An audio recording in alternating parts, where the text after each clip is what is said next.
Good evening, everybody, and this is Noreen McClendon. I am your facilitator and your host for Free to Heal, where we are formerly incarcerated and loved ones, and we come together every week so that we can heal the scars that we've all acquired as the result of mass incarceration, either being incarcerated or being a loved one of someone incarcerated. And so we come together every week. We are glad that any of you that are watching this, we hope you get something from it. And tonight, there's a lot of talk these days about boundaries and how people need to set boundaries, et cetera, et cetera. And all of that is true. But I want you to think of boundaries as being synonymous with your wants, your needs, your desires, your thoughts, expectations, requirements, and standards. So if you have a requirement, that's a boundary. If you want to fool with me, you want to hang out with me, these are the things that are necessary for that to happen. Those are boundaries. You don't get past that unless you do these things, okay? Your needs. I need electric, gas, and stuff at my house. It's a certain standard of living that I'm not going to go beyond. So what I need to get my butt out and work so I can be able to pay for that. So that means that when I'm dealing with somebody for fun, when I got to go to work, that's a boundary. You can't take me away from work. Okay. My desires, my expectations. A lot of times people have expectations of each other and we never say anything. Nobody knows that we have these expectations. We assume you already know. We assume, well, of course they know. How would they know? That's like my least favorite statement of ever. Well, they should already know. Why or how? Have you ever said that to them? Where do they teach mind reading at? I've never been anywhere. I've seen a lot of college syllabuses and I've never seen a mind reading course, right? For me to be able to decide what you want or what you need. Never, ever, okay? So the model for boundaries, check this out, is God. He does not really set limits on people to make them behave. God sets standards and lets people be who they are, and then separates himself from them when they misbehave, saying in effect, you can be that way if you choose, but you cannot come into my house being that way. So they do in our relationships with each other, whether that's employment, friendship, intimate partner relationships, when a person you have to set those boundaries, and you can't control who they are or what they do. But what you can control is whether you participate. Right? that part. And that's what you can control. You can't control what they do. You can't make anybody do anything. You can't, I want to say this really loud and clear, and I'm going to say it, and I need y'all to hear this. You cannot love somebody into being a better person. You can be an example for them, but they got to want to be a better person. My brother, he's deceased, and he had his wife was, she was not a nice person, just being honest. She just wasn't. To her core, she wasn't. At her core being, she wasn't a good person. And she had been through things, and I know how she got like that. Like, she had trauma in her life and things like that, but we all got trauma. We all have. Right? But her response to it wasn't good. She was not a good person. His position was he was going to love her through it. How many times have you heard people in church talking about they're going to love somebody through something? That is a lie. That is not even possible. If that person doesn't want to make the change, you can't love them through nothing. All you doing is wasting a lot of love that you might have reserved for somebody else who might actually appreciate it. Okay, and deserve it. Okay. Huh? I'm gonna love you through this knuckle sandwich. All that violence, Tony. No violence. Thank you, dear. And I appreciate that, because sometimes it's necessary. See, that would have been the kind of love I would have gave her, honestly, was these hands. But anyway, we don't have to do that now because he's deceased and they're not married anymore. Okay, so that worked out. Okay. kept me from catching a case because she was the kind that would make you catch a case. That's how crazy she was. Everywhere she went, she left a cloud of confusion and chaos, and it was always disruption everywhere she went. So a lot of times when you, and that's on an aside note, if you find somebody that's always in conflict everywhere they go, it is them and not everybody else. Start looking at them more closely. Okay, if you always in conflict, what you doing? So All the time. what we get to do, because remember, we're not only in God's image, we're also in his likeness. And we have the ability to set limits and bounds for what we will participate in and what we will allow to come into our lives. We have a divine right to that. So, like him, we get to say, okay, I can't control you. I can't make you do this or not do this, but I can remove myself from participation. I can love you from across the street. We do have that right. And it actually matters. So do we follow this example in setting boundaries in personal relationships? What would be an example of putting this into practice? Somebody tell me something where you would say, okay, You have to sit down and have an open conversation with the person to let them know exactly what your boundaries are, and you can see what their boundaries are, and you can let them know what your wants is.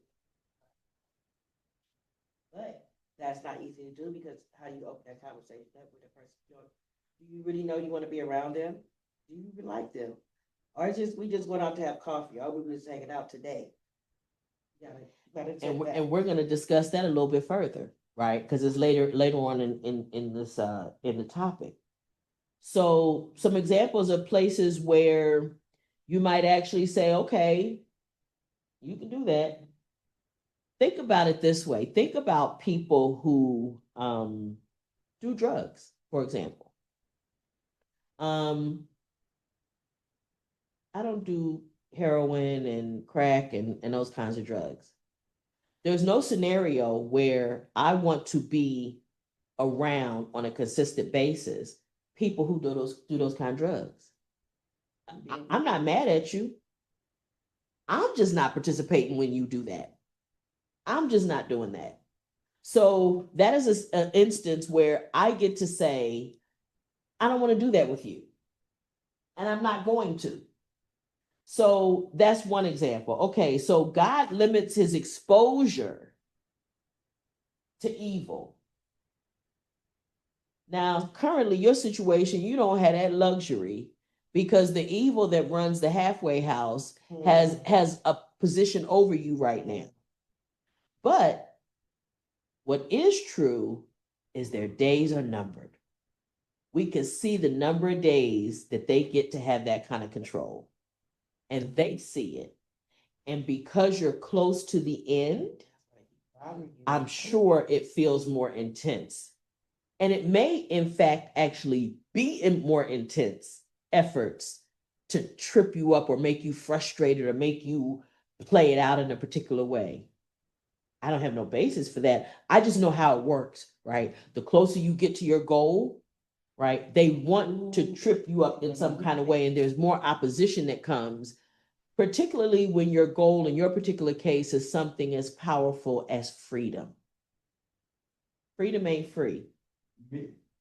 Freedom ain't free, right? So the closer you get to it, I know in CIW, when women were getting close to going home, they typically withdrew, a lot of them withdrew from a lot of stuff. And they stopped talking and doing a bunch of stuff. And they called it short and shitty because their temperament, their patience for a lot of things get short. It's just, I just don't want to deal with this anymore. It's like I can see the light at the end of the tunnel. I'm trying to hurry up and get there. So it's not uncommon when you find the circumstances like, okay, what are we doing? Why are we doing this? Why are they doing it? Because the closer you get to them not having control over you, the more it's like what they call the death rattle, right? When people get ready to die, there's a breathing that's real loud and raspy, usually before the last breath. And they call that the death rattle. You can hear it. I know my grandmother said she heard it with my grandfather, and she turned him over on his side, and he took his last breath because wherever he was, he wasn't comfortable, right? So when she did that, he went on ahead and passed. So it's no different for them, right? For that system, because remember, those systems are not just corporate systems in this realm. There's a lot of evil, which is not physical. There's a lot of, and I don't blame it on the people necessarily in that, but they may not understand the evil that is the foundation, that's built into the foundation of those programs, right? They just went to go get a job. Now, some of them are evil like that. But you still participate. Some of them are evil like that, and that's, you know what I mean? And that fits with their personalities. But the evil is what operates in a spiritual realm and don't operate in the realm of time. What do you want to say? Where does all the souls come from? The what? Souls. The soul comes directly from the Creator. That's their part of Him that you have. That's from Him. He was in an abstract state. Then there's that angelic state, and then there's the physical state. That soul is that part of Him that's in you, that's Him. That's the part of you that makes your heart beat and does all of those things. That's the part of you that will live on even when your body goes. When all this aching and legs and all that shit disappear, your soul will still be here. You know what? Like, I'll still get to talk shit to you even when you're not here. Can you imagine that? Hello. I still get to talk shit to you. I'll talk it back. Of course you will, because that's who you are, right? And it doesn't disappear. So I do think, to your point, I spoke to a really sharp lady a couple weeks ago where I was going through something else with the halfway house. You may know her name, Noreen, but anyway. But I do think regarding the boundaries, just trying to tie it together, no matter what they do, I can still remove myself from them psychologically and mentally. So even because I know I have 2 months left on my sentence, even though they're trying to control me from a career perspective or opportunity perspective, I can still control my focus in the time that I have left. To your point, when I was towards the end of my sentence in prison, I did remove myself from a lot of the shit that was going on because I was like, yo, I can't be dragged into anything. Because my time is so short. And a lot of people did that. Well, I told people that, they how they come up to the yard and they say, hey man, yeah, you're getting out and all this. And I told them, I don't know that. The governor might turn around in the last minute and say, no. Mm-hmm. Because he was doing it to people. Lots. And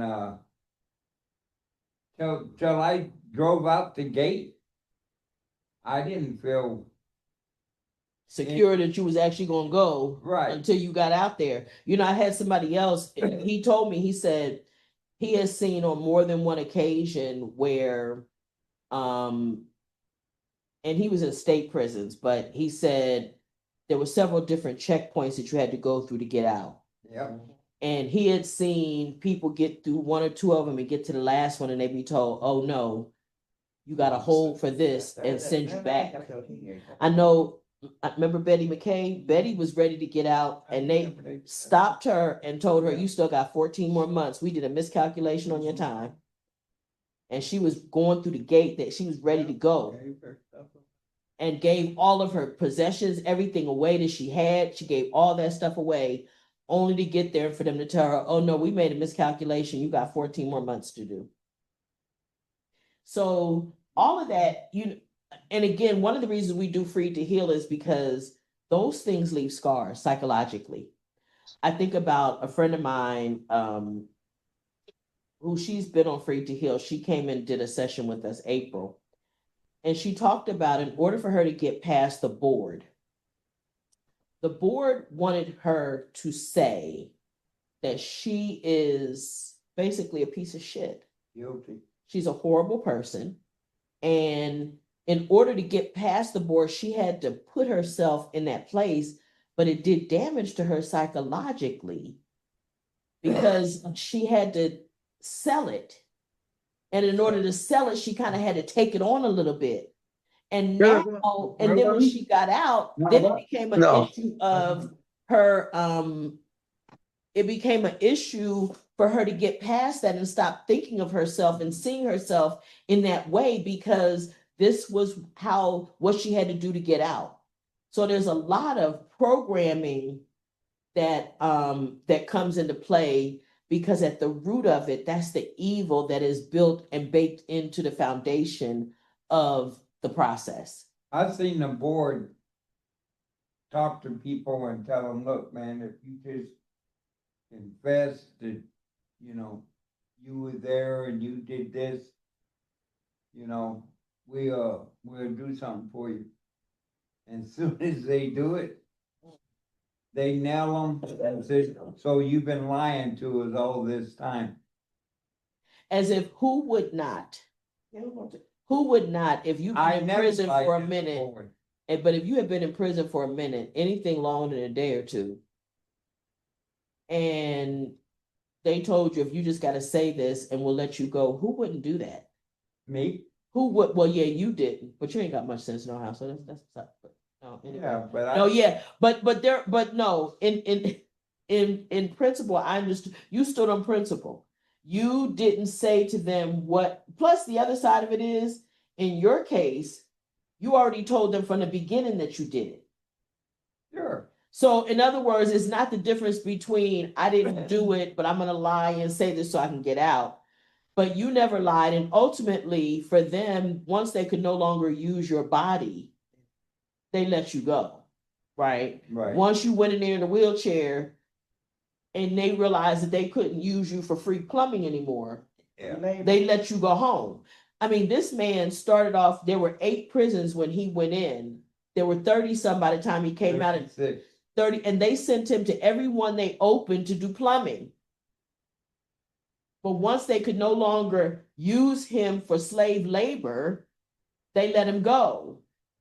He should have been out of prison, right? Well, there's a lot of people who should have been out of prison. Of course. But guess what? You know, and I'm sorry I'm digressing with this, but with all this ICE detention stuff, when they said that they could no longer overcrowd the prisons that the way they have been doing,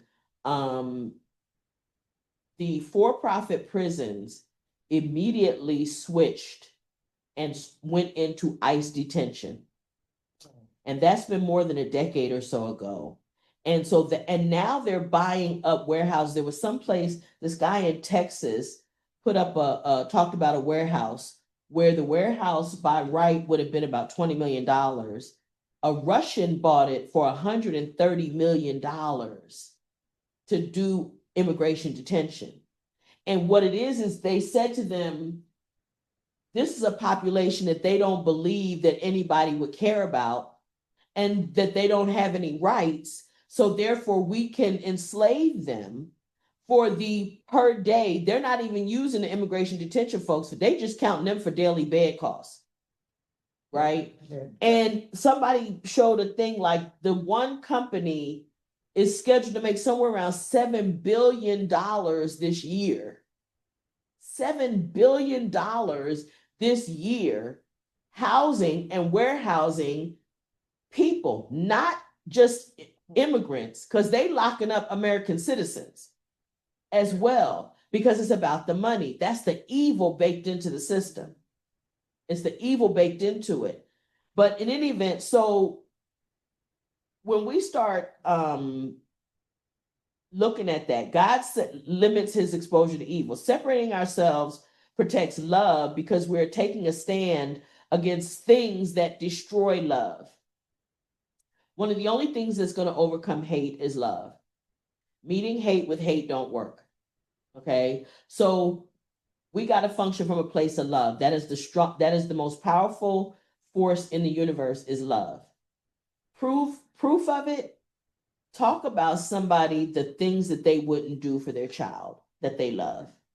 There are things that I can guarantee you I would do for the love of the family members, the people that I love, that I wouldn't normally do. Have you ever had a feeling when I was in jail? I heard them yell over the speaker, Mormon church is About to start. yeah. And I was sitting there playing dominoes, and that damn thought just ran through my mind for all week. I mean, that just, Oh, just hearing that Mormon church was gonna start. yeah, that I was thinking, well, I'm a Mormon, Okay. you know. And I like to go check it out because I tried it a couple times at other prisons, Okay. and they sent people in there that they didn't want to be there, Okay. you know. And you know they didn't want to be there. Okay.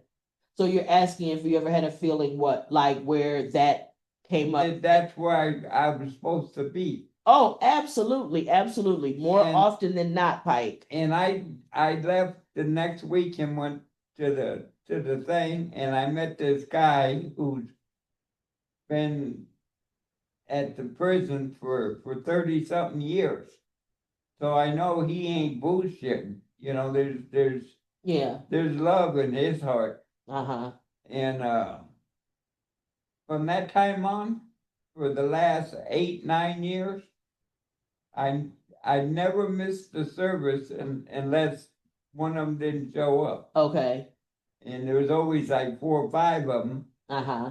So somebody showed up. Good. Well, absolutely. I have definitely experienced having a thought about something or having something, a constant thought that won't let go, and understanding that that's something that I need to. I think the That I Lord need to was pursue. telling me it was time to straighten up. Okay. Uh-oh. Oh, That wow. could- That could have been it. It could very well have been that. Thank you, Lord. Yeah,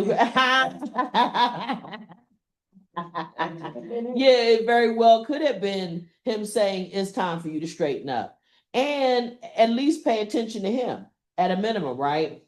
So, Well, it changed my attitude. well, it would have took an act of God to change your attitude. I believe that. I can see how that works. Yeah, but I'm just saying, from that point on, Uh-huh. I felt a relief, Uh-huh. you know, Yeah. inside of me. Yeah. So I'm not letting nobody push me to do something that That you don't want to do. right, Yeah. that I know is gonna get me in trouble. Absolutely. Yeah. You know, I wasn't a goody-goody Right. because Well, I'm me, yeah. you know. Even in the wheelchair, I was a miserable bastard. You know what I mean? And but like I said, I went to the board 23 times. Wow. And they would set me off. At first, they would only set me off for a year, Mm-hmm. what turned into 3 years each time. And then they come up with that thing towards the end where It'd be 5 years. 5 years, you know? And then it was more. And it was more than what the judge gave me at my sentencing, Wow. you know? So, And you couldn't believe the power they got. oh yeah. Although we could believe it. Oh yeah, we definitely believe it. At least the people in this group do.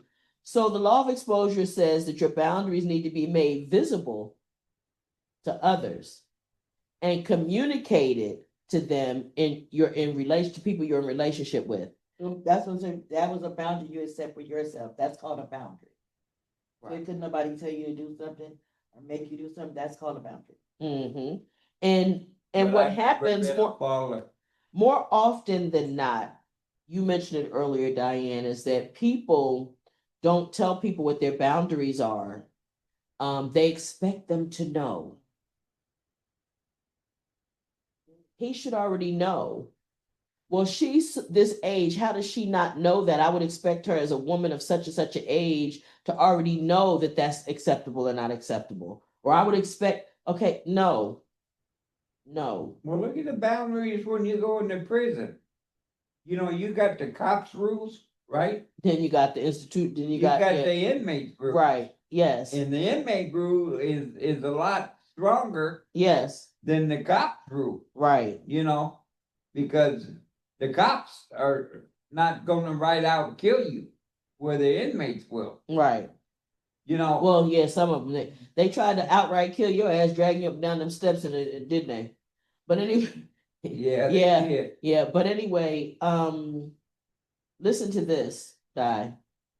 We have boundary problems because of relational fears. Not being liked, loss of love, loss of connection, loss of approval, receiving anger, being known. So what we do is we don't set boundaries because we're afraid that somebody's going to be mad at us. We're afraid they're not going to love us. I know this to be true too. A lot of times, I'll use this as a prime example. I write about this in Hurt People Highway. Women stopped asking men, where is this relationship going? And the reason we stopped asking is because men interpret that to mean that we now want to marry you and lock you down and put you in a headlock. So they start to run. So for fear that you're going to run from us, we don't ask the clarifying questions. The problem with that is that now you have a situation where there are no boundaries, there are no parameters, everything is willy-nilly, and that is a recipe for hurt feelings. It is a recipe for it. If you don't have a definition, I say this in Hurt People Highway, if it's undefined, it's nothing. It's nothing. I need to know, listen, if we're just sex partners, I need to know that. Yes, Humphrey, let me know. I need to know that because I need to know how I need to behave. I need to know what is expected of me in that situation. Okay. Be good. But we can't it just needs to be said, whatever that is, whatever the requirements are for that particular thing. Plus, I need to be able to say to you, can I fulfill what you want from me? Because if you are like your cousin who wants to just pop into town whenever he can, that's not fair. Whenever he can, and call me on the phone at 10:42 at night at 12 o'clock, and expect me to come and let him slip my panty liner, he crazy. T-shirt and your pants. I need to let you know that ain't gonna be able to happen. Yeah, you can't, much less anything else. You can't even do that. I don't talk to you in a month and a half, and you gonna call and you think, oh no. Hey. That's a boundary I got. That's why I need to know what we doing. Because if you want me as a booty call, I need to give you the parameters and the boundaries under which I can do that. Because I ain't above it. Let's be clear. I ain't no prude. Okay? I might look, sometimes you feel like a nut, sometimes you don't. Today I might be with it. But I need you to know, tell me what we doing so I can tell you what it's gonna cost you. What is it gonna cost you to have me in that way? That's a steep price. That's a steep price to have me as a booty call whenever you feel like it. So that no one. You gotta have your pride too, don't you? What happened? Pride never goes nowhere. We men don't go nowhere. So listen. How you figure that? So Don't. How's it gonna leave? So you saying pride. If you can't feel good about yourself, how in the hell can you feel good about somebody else? You can't. You can't. You know what I mean? You can't. You can't. And it don't even have to be a sexual thing. Right. But you, like you said, you got to set boundaries. You don't come and kick on my door that I ain't gonna have some requirements for you to be able to get in. You know, something you just said. So there's an actress, there's a new movie, the Scream 7 is coming out. And one of the actresses was on TV today on The View, and she was saying The View. that she I like the view. I love the View. And I like View Your Deals. I get a lot of nice stuff and she gets a little upset because I have a little View Your Deals obsession. But it's no different than her Dollar Tree obsession. But beside that, anyway, so the lady, Cheryl is CVS. Yeah. Is CVS for you too, Cheryl? Dollar Tree. Her, my daughter-in-law and Diane, they got a Dollar Tree thing. Anyway, so the lady was saying that she was in all the other screens, but not number 6. And the reason she wasn't in number 6 is based on where she was in her career, what she had contributed to the franchise, and all of that. The number that they came to her with was disrespectful, and she would not feel good walking on set the first day, knowing that she had accepted something that was beneath her. Right, that she got screwed and now she's working with all these people. And to her credit, she didn't do it, huh? Uh-huh. And she did it and literally she bet on herself and they came back to her for number 7. And they gave her the respectful money that she deserved. So that's to your point, right? Once you begin to respect yourself, and if you know you're not going to feel good, it doesn't have to be about sex. It could be about anything. About anything. If I'm not feeling comfortable with this exchange, I don't want to be a part of this. It's my responsibility to say no. And I have a right to do that. But a lot of times we don't do it because of all of these things. We don't want to be, we want to be liked. We don't want to lose friends. And that triggers one of your. But are they friends? Right. Now that's a true point too. Are they really your friend if they want you to compromise yourself and your standards and your boundaries? They're not friends. They're not really. That's true. What'd you say? That's triggering one of your traumas to don't speak up for yourself. For one, when you don't speak up for yourself, that is triggers a boundary. I mean, a trauma that's inside of you. I think the other thing is sometimes you don't want to lose that person or lose the current state of that relationship. Absolutely. And so, like, if you say too much, the dynamics of the relationship may be rocked to a point where it won't be as smooth anymore, or you just may lose that person altogether. That's why I was saying why women stop asking where is this relationship going, because for fear of that. Right. That right now, everything is good. And normally when we're asking that, it's because we feel so good in the relationship and we really want to know what we're asking in effect is it safe for me to continue to feel this way, to continue to function this way, to continue to give in this way? Is it right? Is it safe?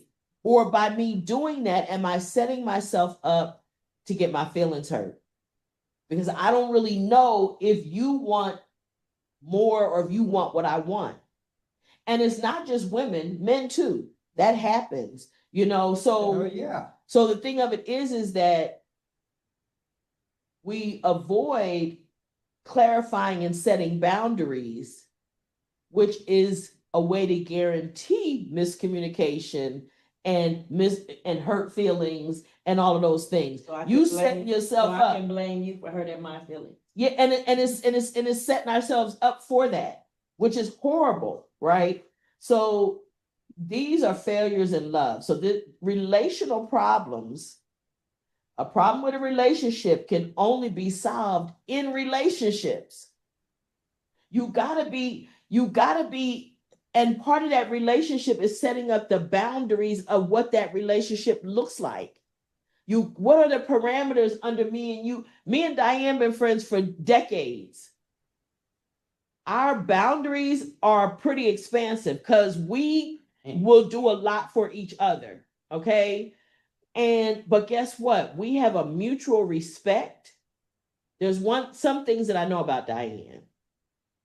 Don't wake Diane up out of her sleep. When I know that Diane is probably, I may think of Diane at this time of day and it's like, oh no, she's asleep by now. Don't even take a chance on waking her up because it's not that important. But that's just respecting who she is. Just because I'm her friend, I don't take the liberty to say, well, you should wake up because it's me. I got something to tell you. Yeah, I got something I want to tell you today. You know, my mom used to tell people, like, if I spent overnight, like one time we went to my aunt's, and there was enough of us that they didn't have enough room. Mhm. So they sent me over to my cousin's house to sleep. And my mom said she woke up real early and snapped and said, "Man, I got to call him. Because if you get close to him and startle him, Uh-huh. he gonna knock you out." Oh, when you sleep.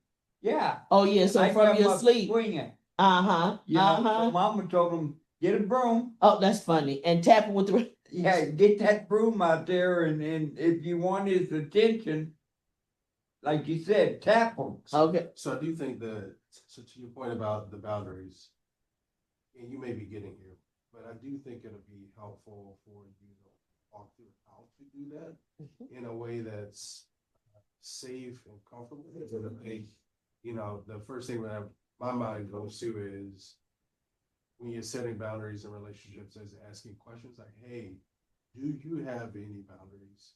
Allow that person to speak and communicate to you how they feel, and then it'll open up an opportunity for you to share your boundaries, but it may be helpful. So that's awesome. So that's awesome because what that does, so that's great. And I thank you for that because one of the best ways to do it is by example. So when you start the conversation, remember we had a conversation not long ago about how not to make people defensive. We talk about what I need, or if something you do, okay, I'll use me as an example with this. I've told you guys this before. I've always had a problem with somebody telling me when we on the phone, okay, I'm gonna call you back, I'm gonna call you a little bit later and then don't call, or I'm gonna call you tomorrow You and do then that don't to call. me all the time. No, I don't. Yeah, No, I you don't. do. No, I don't. No, I don't. But anyway, when they do that, I had to figure out why it bothered me.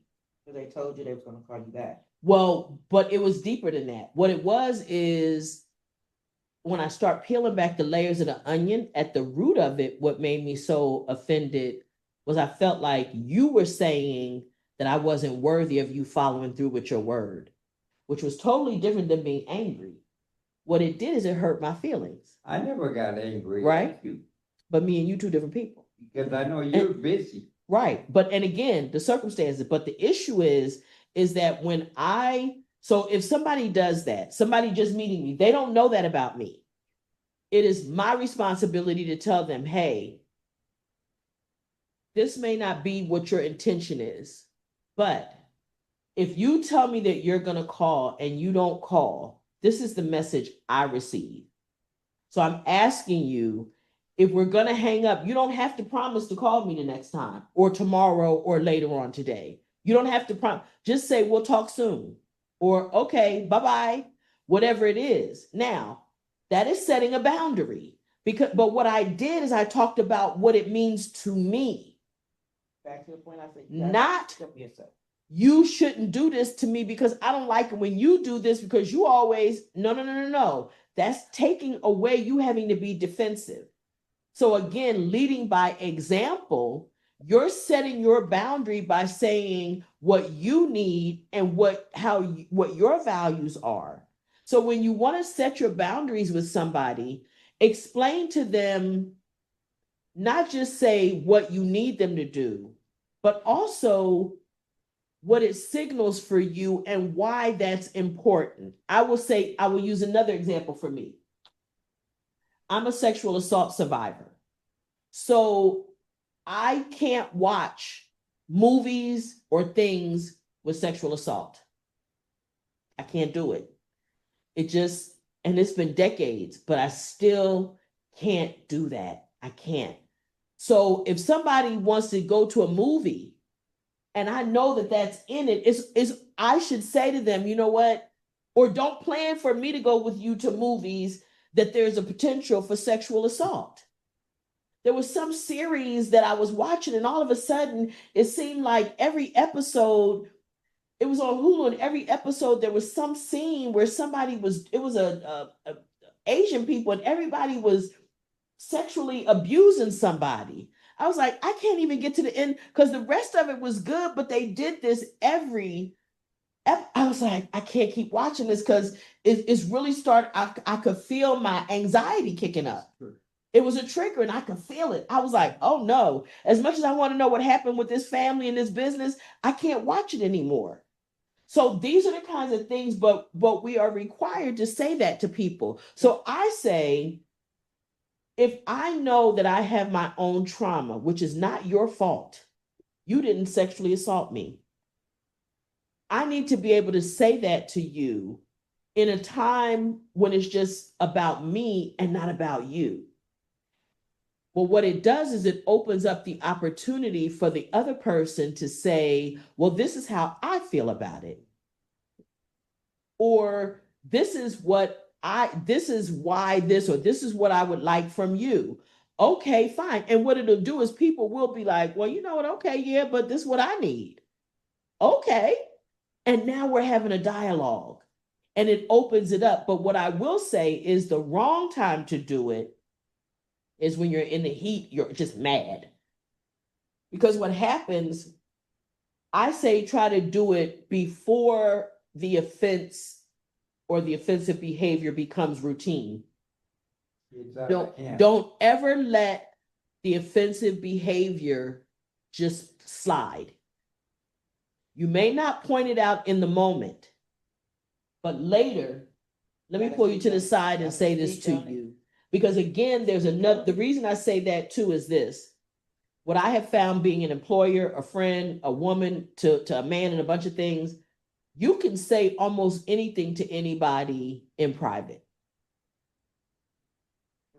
Don't blast them in front of people. As an employer, it's really important, right? That I pull people to the side to tell them or correct them, because that creates shame, embarrassment, and now that becomes the root causes of resentment and hostilities that they're never going to tell me about. Right. I'm sorry. They said They say you always picked on him. But on the opposite end, it builds trust too. Okay. And it can develop. Okay. Do you feel But everybody don't take comfortable it in as that that. halfway house? Everybody don't take that as Thank God from I'm your boss. on home confinement, but I still have to check in with the halfway house twice a week. So I have to go there. Oh, so you don't live there? Not now. Not now. Yeah. You only been out, what, a month? Yeah. 2 months. 2 months. Okay. You know, we used to call y'all ghosts. They come in and they say, because the pro officers are lazy. So they tell them, well, When they're coming. we're gonna be here between 9 and 1 o'clock. And they'll show up for it. Mhm. Okay. So So lead by example. lead by example. Do that. You set your boundaries in an emotionally intelligent, calm way, and it will open the door for other people to set their boundaries. And then even if it doesn't prompt them to do that, you can always say, but when I do this, this is why I say things, this is why I brought those conversations up, so that people know that that's an acceptable way to do it. And it's also an acceptable way to deal with you in particular, right? So when you do it, they may follow your lead, okay? And if nothing else, you're modeling behavior that you want to see, right? So now, because of our fears, we try to have secret boundaries, right? We withdraw passively and quietly instead of saying no.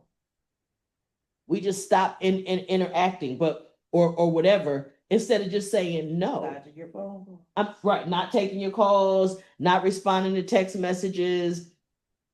And let me say this, particularly to women that may hear this. Men don't catch a hint. You saying we're dumb? Hey. No, I said what I meant and meant what I said. Men don't catch a hint. Hey. Whatever you want them to know, your best bet is to tell them. Damn it. Specifically. Say it clear loud. What like they're a 2-year-old. You gotta say it, but you cannot hold them accountable for something you have never told them. I would also like to offer clarity on behalf of men. What, go right ahead. Sometimes our female partners do not take the hint either. So sometimes a woman can lay on us a lot. So when we get home from work, they talk about the same thing over and over. Then we start to separate ourselves from it. We start to go work on our cars in the garage. We start to go and watch the football game. We start to Still say what I gotta say. my only point is, on the opposite side, as a guy, sometimes a woman can hit you with the same thing over and over. Mhm. And you'll say like, hey, everything's gonna be all right. We're working on a plan. We're working on it. We've already talked about this. How many times do we have to go through the same plan over and over? And so sometimes it feels like, from a guy's perspective, a woman may not be getting the hint to say like, hey, we have a plan. We're working on the plan. So How you didn't know she came up with something? I understand that. I'm I just saying- understand that, but let me say this about that. How- I understand that, but let me say this about that, right? At that point, once it gets to the, what I would consider, that sounds like nagging. Nagging. Yeah. That sounds like nagging. Everything's nagging to them When they don't want to hear Yeah. it. But listen, but nonetheless, right? By the third time, she tells you the same thing. In the hour or the day or the week. Whenever. Yeah. The third time, Yeah. whether it was this hour, whether it was 2 days or whatever. Let me say this to you, right? This is you. I'm you. Let me say this to you. We have discussed this. This is what's going to happen. And we got this. I get it. Is there something I'm missing as to why you continue to ask me this? Now, having said that, I will say this. I can remember with my husband, I bought some towel racks for the bathroom. And I said to him, will you please hang these towel racks for me? I got you. I'm going to hang the towel racks. A month later, when he came home and I was hanging the towel racks, I told you I was going to do it. I said, yeah, but if I didn't want it until a month from now, I would have asked you a month from now. And it's not like I can't do it. So, yeah. So if you commit to doing something and you don't do it right, then yeah, we're going to ask again, right? But to your point, and in the context of this conversation, I'm saying to you that when you feel like this person is not catching the hint that you don't want to talk about it anymore, you need to just say that. Yeah, and I'm not currently in the situation, so I mean, I got 99 problems with it. That's not one. That ain't one of them. That's not You one. know I'm gonna call the cops right now. But I 912. will say, to your point, in terms of how do you communicate? So to your point about the towels, it was important to offer clarity when he said, hey, yes, I'll do it, but I'll do it this weekend, or I'll do it. I need to get to it a month from now. And you were saying, hey, I need for you to put it up right now. Or, well, yeah, because I take a Can you shower do every tonight? Can day. you do I it tonight? take a shower every day, and I'm tired of using the hanger and for my towel when I get out of the shower. So to your Did I mention that I was pregnant? I was 5 months pregnant. Yeah, so disconnect from what The communication. Communication. We need to clarification. points of clarification, have additional communication. But I'm telling you, men are not, and don't expect them to take a hint. Be direct. Say it. If you want them to know, if you want the result, again, as we were talking the last time, right? The key is to get the result that you want. That's my point. The goal was for me to get the towel rack hung up. I wasn't gonna argue with him.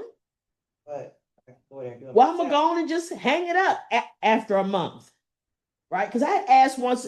I'm not asking you no more. I'm just gonna do it because I don't have time to wait. Okay, but I'm saying never, it's better this way.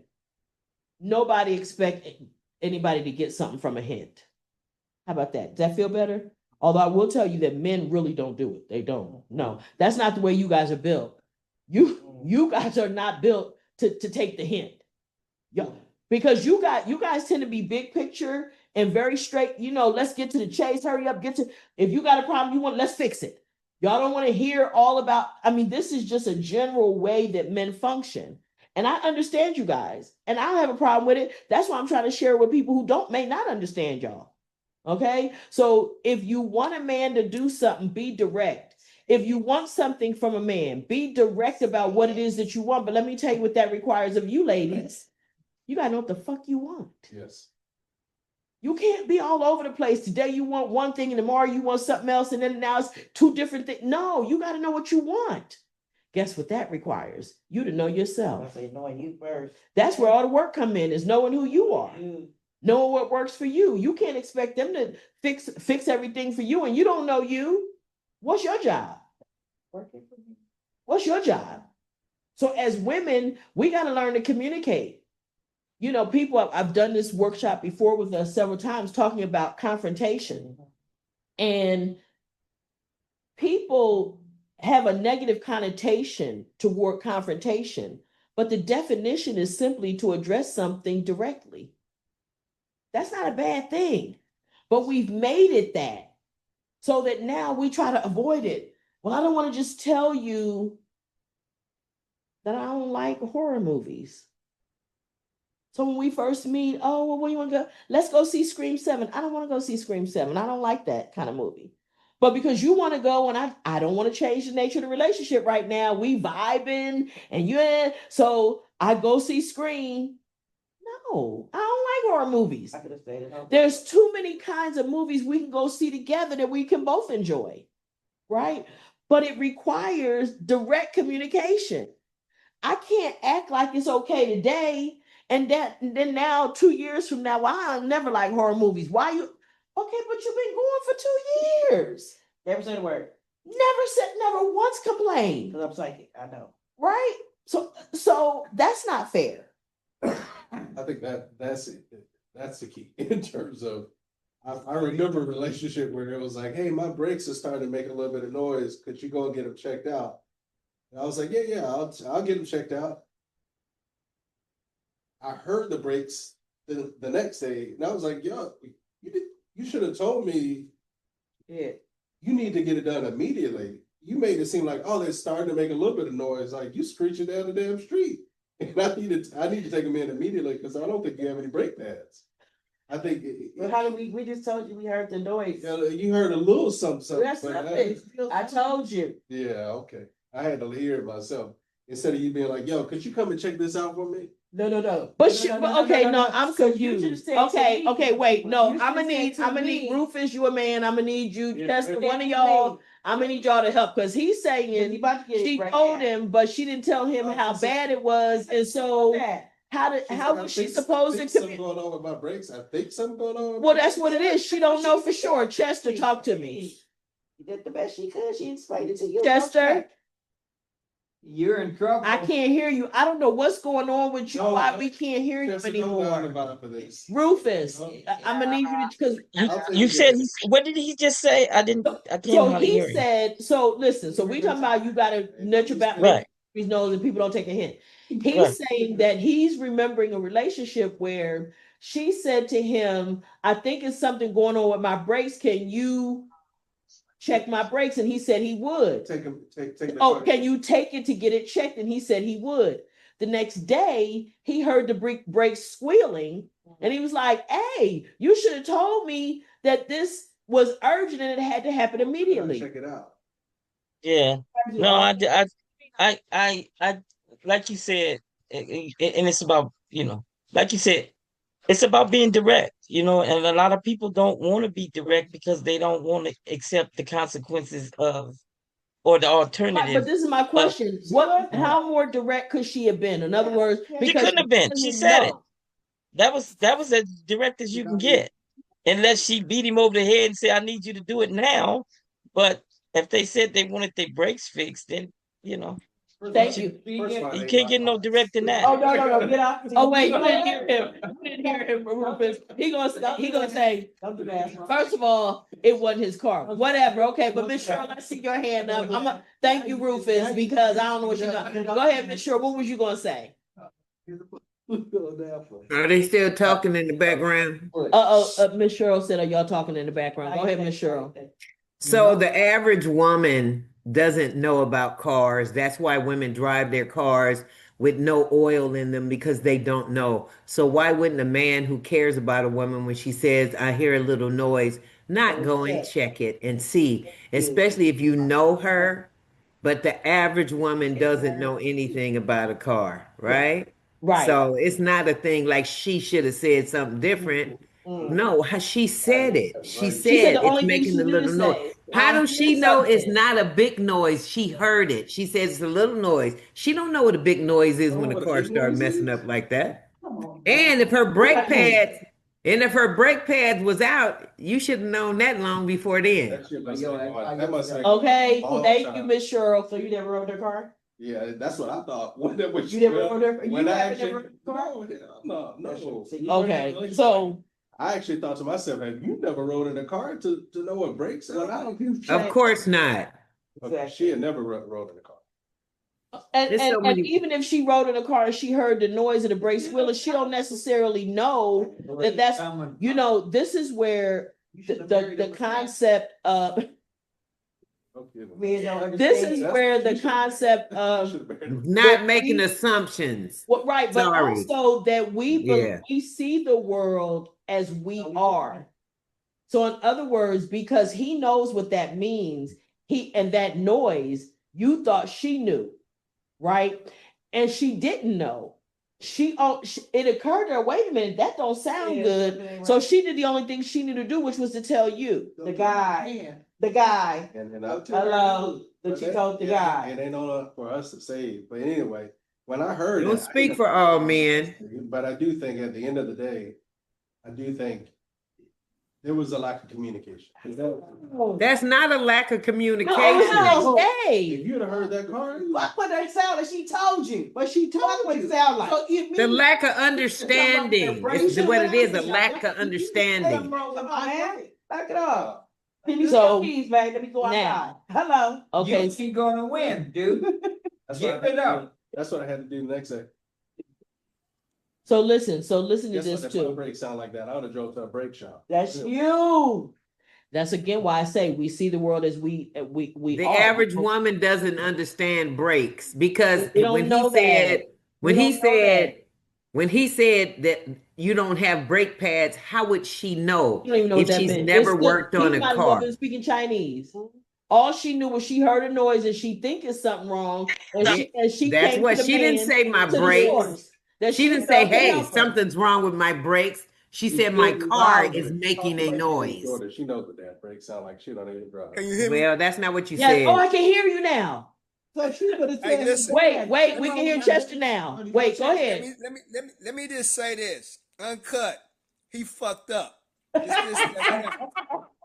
Thank fucked you. up. She Smart. told him, she told him That's- something wasn't right. Well She don't done. have to know. She don't have to know about brakes to know something wasn't right. Thank Yeah. It's you. that simple. That's right. She should Simple. So be a man. Just like Nigga. you say, if you gonna tell us, tell us. If we, don't be going by a hint or something. Be straight. She didn't have to know how to work on brakes to know something was fucked up. Right. So it's just that simple. He just wasn't paying attention. I just didn't. And that's good. And this is again why I think these kind of conversations are helpful to men and women, right? Because we both learn things that we may not understand about the other sex, the opposite sex. So this is good for us to know this. And I want to say this too. So many problems can be avoided or resolved without ongoing trauma if all the parties involved make their boundaries known up front. If we have these conversations up front, and we let people know who we are or whatever, so or what we want, what we expect, what we need, we can avoid, like I said, if I tell somebody I'm a sexual assault survivor, I can't do movies like that. There's no, in other words, it lessens the chances that somebody is going to want to take me into a situation like where there's sexual assault involved, right? But that's because, and re-traumatize me. Right. That's because I have made my boundary clear. And I have come to the conclusion that that is my responsibility, is to make the boundaries clear, what my boundaries are. I cannot tell you what yours are, but I do have to tell you what mine are. Right. right? That's my job. And that's my job. and that would be my job. And that's true. There you go. And that's true. That's And true. with that, That's my job. I want to open it up, Miss Roberta, for any last comments, any checkout, anything that you might like to say toward the conversation this evening. Go ahead. Amazing conversation. I do think that some men still need a lot of growth. Mhm. So if they work on that, they may, just stay by themselves. Okay, Mr. Pike, would you check out for us? Any last comments? Fuck you all. We should. Sir? I do think, I like the topic, and I do think it's healthy to know what your boundaries are in the first place. And then learn how to communicate. Don't ask me about your damn car and your brakes, because I don't fuck with you like that. Let me say this. You wrong. Because when you say it's healthy to know your boundaries, I wanna reiterate. The only way that's possible is for you to admit who you are to your core. I'm not talking on a surface level. I'm not talking about what you do for a living. I'm not talking about the world's impression of you. I'm talking about that little bitty person inside of you that's always been there. You have to know who that is, and that's where the work is. The work is in you knowing you, because my issue with the phone call situation is not another person's issue, and it's not normal. Let's be clear. It's not normal, but it really is how I felt. Now that I understood it, I'm a lot less sensitive about it, but I still don't like it. I think one of the bigger things though is, we talk about standing on business. Yeah. You have to be comfortable and confident enough to know that you may lose somebody for standing on it, whatever your boundary is, and you have to be comfortable with it. Well, and when you know yourself and you appreciate yourself, you become that, right? You become that. It is typically when we don't want that smoke. We don't want to let it go. And more often than not, we know chances are this person is not going to make the adjustment. So we don't put it out there. But what we do is we play ourselves cheap in that regard. Why do I say that? Because you'd be surprised the adjustments people will make when they want to be in your life. Oh. And I have seen I've had men make major adjustments to be in my life. So I know that they will. And the other thing I've learned is that when I am really, really feeling somebody, 9 times out of 10, they really, really feeling me too. It goes both ways. It does. You can feel it. You could feel it. And I've had that experience. So it's like, instead of being afraid it's going to fall apart, why not be from the position that it might work? I might get what I want. But guess what? If you don't get what you want and the relationship falters or falls apart, it's better to know sooner rather than later. Right? Yeah. Because if somebody can't do something as simple as not tell me, I'm gonna call you the truth. Right. Just tell me if you can't do that, we're gonna have problems with a whole bunch of stuff. And we might as well not waste my time or yours at that point. But it's very important. It is extremely healthy that you know, but that's where the work is, everybody. The work is in knowing you. That's where the work comes from, okay? Ms. Dye, final comments. Final comment, don't be afraid to speak up for yourself. It doesn't matter what situation it is. Friendship, relationship, workship, anywhere you are, speak up for you, because you're the only one that can do that for you. Yeah, and you say that all the time. I do. Constantly saying, don't be afraid to speak up for yourself. You're the only one. You do, and you're right. And everybody gets afraid to do that sometimes. And know this is your responsibility. Yeah. Not only you're obligated to do that because nobody else is supposed to do that for you. If you put the responsibility to speak up on your behalf on other people, it will be hit and miss. Sometimes they will, sometimes they won't. But they don't know how I'm feeling, so you can't do it at all. But even if they attempt, that's why I say it's going to be hit and miss. Today I feel this way about it, but tomorrow I feel more strongly about that. Or tomorrow. And so I'm relying on you to know how I'm feeling, to speak up for me in a situation. that responsibility is mine. That's the one thing that I came away from the most painful relationship I had ever been in, that I think was the most valuable thing I ever learned was I'm responsible to protect my heart. I'm responsible to take my power. I cannot give another person the power over me being happy, me feeling joyful. I can't give that to another person because that is not their job. That's my job. And thankfully, I learned it so young that it caused me to take responsibility for that. Because some things I'm responsible for, which is that, and some things I'm not. I'm not responsible for how another person views my choices that I make for me.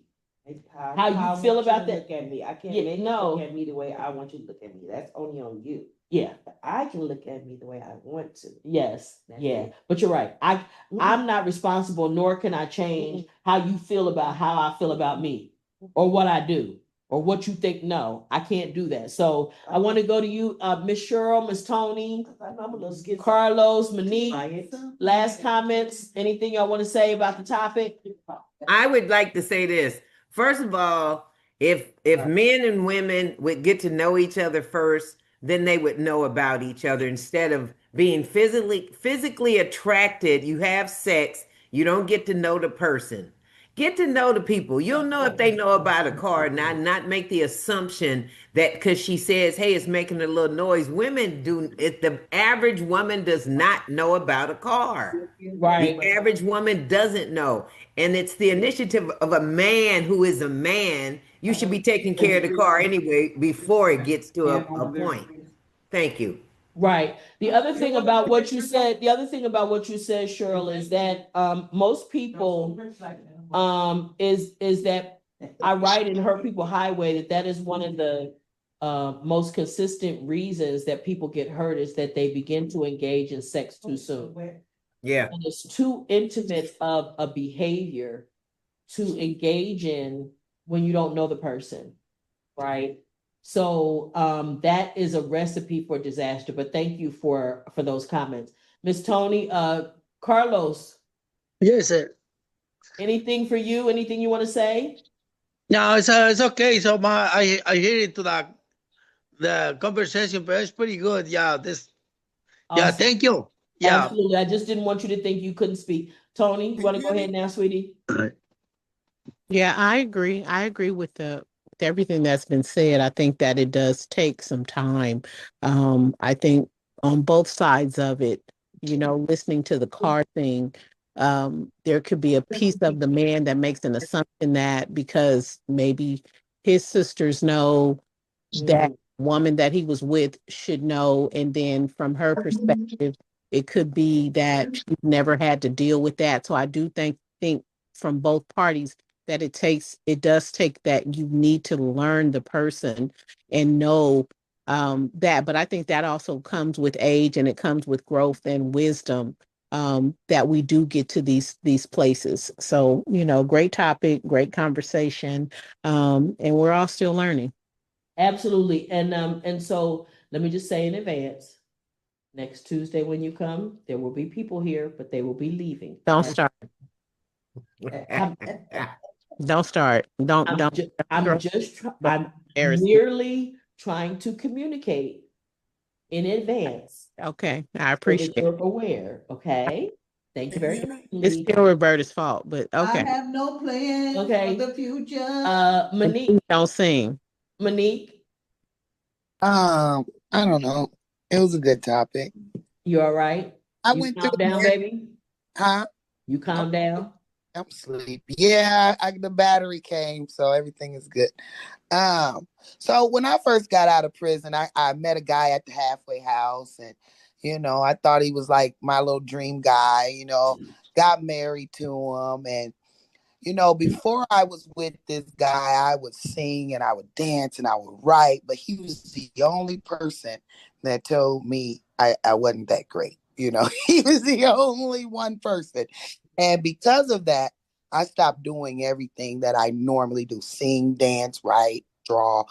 And it took Cheryl Ward, she had some friends that helped me through counseling and stuff. And one thing she did say is, Monique, when you first get out, the first thing you shouldn't have done was to find someone. You got to find you first. So I was in that for 10 years. And once my parents died, went through some trauma.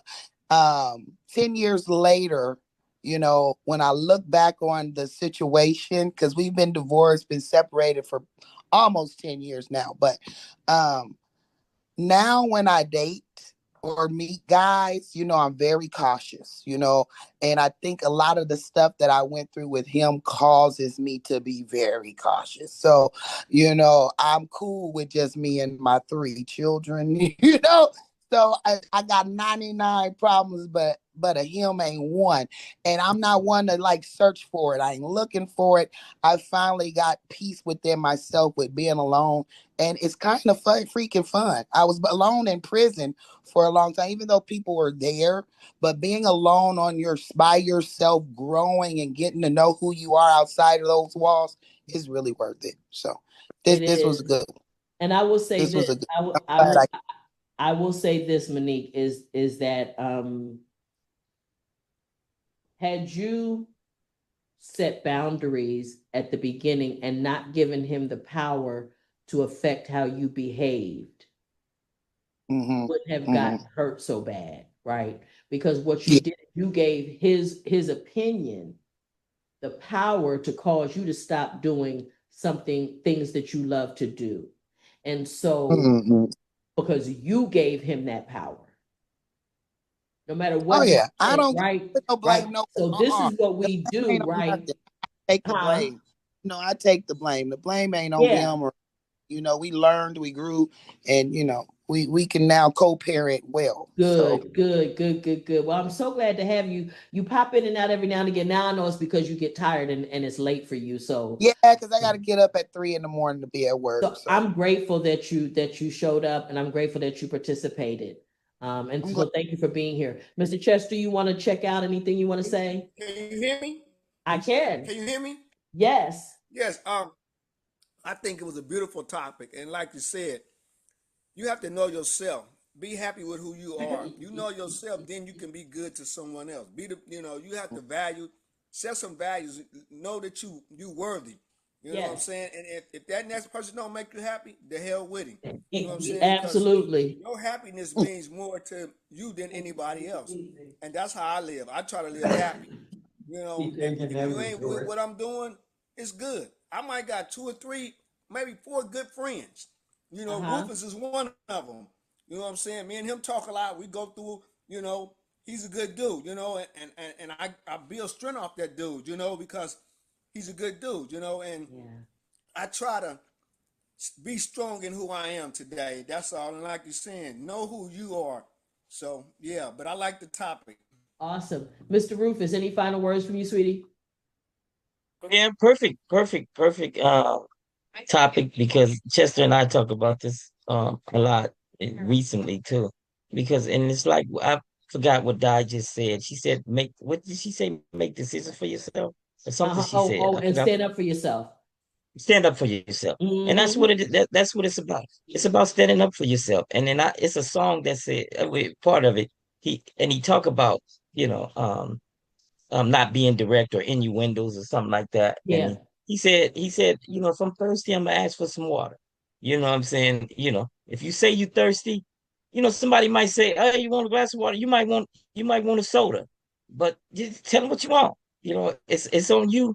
And like you said, and I always say to myself, I'm responsible for my own happiness. I can't put that on nobody else. And another thing I like to say that, a lot of people don't set boundaries because they don't want to lose, what they have, what you said, or they don't want the consequences of if it don't go the way they say. So they just go with the flow. They just go with what it is, and that's never good. It's never good. I learned don't work. It doesn't work in any way, because ultimately, whatever that issue is still there and it's still a problem. Right. Yeah. So going along to get along is just prolonging the inevitable. Right. Yeah. And it also sets up, Rufus, a pattern for the relationship. Exactly, exactly. Once I learned, that I'm responsible for my own happiness, and I learned who I am. Like you said, you got to learn who you are first, and then know where your values and and